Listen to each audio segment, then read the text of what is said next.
Assalamualaikum, mohon izin ya sama yang sudah rajin puasa. Yang muslim mungkin sudah biasa puasa Ramadan tiap tahun dan seterusnya, ada puasa sunnah segala. Tapi gimana kalau yang non muslim atau yang belum biasa atau yang baru pertama-tama mau nyoba intermittent fasting? Apakah ada tips sehingga intermittent fastingnya itu nggak usah ada drama sama sekali? Yuk kita obrolin. Pertamanya ya, no pain no gain. Itu sudah suratan, hidup ini ujian. Drama itu ya malah seru loh sebenarnya. Buktinya apa? Banyak penggemar drama Korea loh. Coba kalau drakor atau drama Korea itu nggak ada dramanya, lempeng aja gitu, kayak pidato kenegaraan. Siapa yang mau nonton? Sepi kan ya.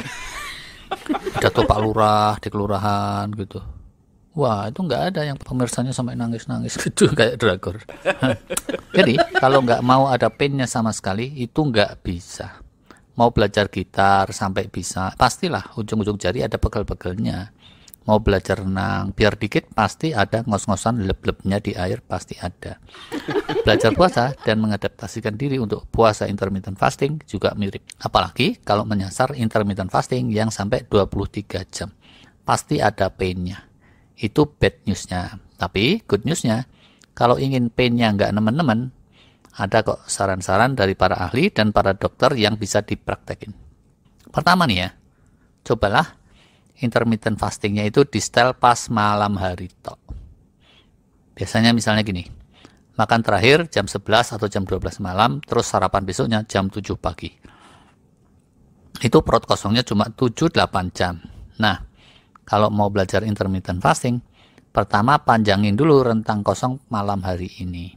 Misal, tahap pertama makan malamnya paling akhir jam 9 malam, terus sarapan paginya jam 7. Itu sudah dapat 10 jam, lumayan. Intermittent fasting level ecek-ecek, tapi oke lah. Pertamanya seperti itu, dibiasakan tiap hari, malam tidak kurang dari 10 jam kosongnya. Kalau pola ini udah enak, katakanlah semingguan or so, bisa masuk tahap berikutnya. Makan malamnya terus diulur lagi. Jangan jam 9 malam tapi dimajukan ke jam 7 malam. Terus makan paginya juga jam 7 itu cuma air tok atau yang zero kalori, dan makan benernya digeser ke jam 8. Dengan cara itu intermittent fastingnya sudah dapat 13 jam tanpa drama. Solid nih kalau 13 jam. Awal-awalnya secara mental bisa terasa gimana gitu. Tapi nggak terlalu painful. No big deal ya kan. Biasakanlah terus, lama-lama kalau udah rutin bisa lanjut ke tahap selanjutnya. Kalau stop di sini pun itu sudah oke. Benefit kesehatannya sudah lumayan, walaupun belum nyentuh autofagi. Kalau nggak mau stop, mau lanjut dan ingin nyoba dapetin autofagi, puasa sampai 20 jam atau lebih, nah ini perlu trik tersendiri. Kalau tanpa trik, itu biasanya makan paginya yang semula jam 8 digeser jadi brunch. Terus makan siangnya dipundurin ke jam 2 siang. Lama-lama dihilangkan, langsung makan malam sampai dinner. Painful tuh kalau pakai pola diet yang klasik seperti itu. Kalau nggak bulat tekad itu nggak akan bisa meraktekin dalam jangka panjang.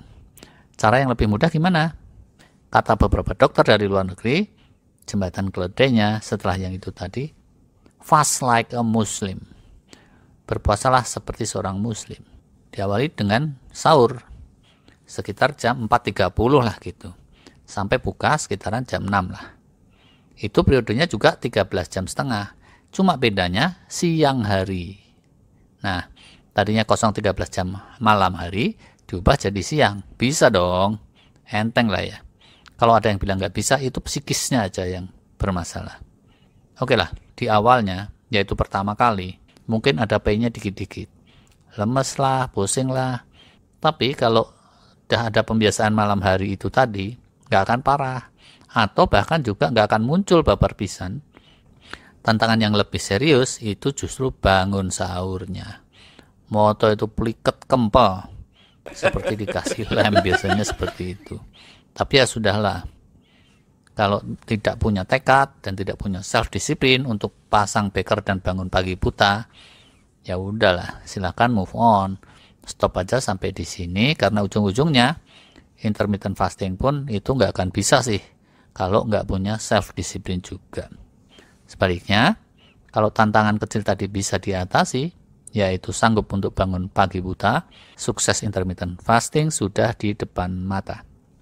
Nah, kenapa yang ala muslim ini memudahkan untuk dilanjut sampai 20-23 jam? Karena dia terdiri dari 2 periode, yaitu selain periode siang, malamnya pas tidur kan juga nggak makan toh. Kalaupun makan itu dalam mimpi.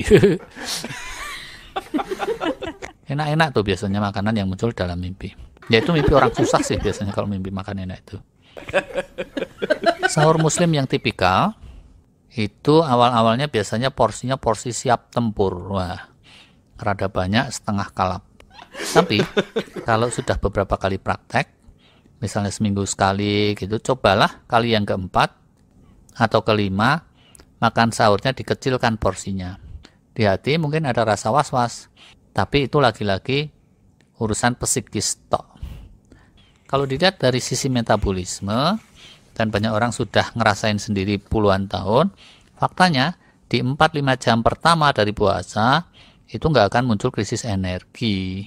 Oleh karena itu, kalau sudah ngerasain sahurnya cuma telur sebiji, dan itu enteng-enteng saja, berikutnya cobalah tanpa sahur, kecuali sekedar minum air tawar atau yang sejenisnya yang zero kalori. Insya Allah sama saja rasanya, yaitu kalau kita sehat-sehat saja dan bukannya sedang gangguan jiwa. Bahkan kalau tanpa sahur nggak perlu pasang beker di pagi buta juga. Lalu begitu nggak sahur kita bisa hitung, tidur 5 jam tambah puasa 13 jam. Itu totalnya sudah 18 jam tanpa drama apapun kecuali drama komedi loh. Autofaginya dapat walaupun sedikit. Bisa ditambah lagi kalau 2 jam sebelum tidur sudah nggak makan, itu total puasanya sudah 20 jam. Apalagi kalau makan terakhirnya jam 7, buka besoknya jam 6 sore, itu sudah 23 jam. Autofaginya lebih kenceng, bisa dirasa-rasain. Benefit kesehatannya bagaimana? Ya sudahlah, janganlah berharap benefitnya itu instan kayak makan cabai. Benefitnya mestinya baru dapat optimal kalau ada pembiasaan jangka agak panjang. Walau. Begitulah sedikit ide yang sudah saya praktekin sendiri. Asal tahu caranya, insya Allah untuk dapetin autofagi itu tidak mesti berat-berat amat. Salam sehat selalu, terima kasih.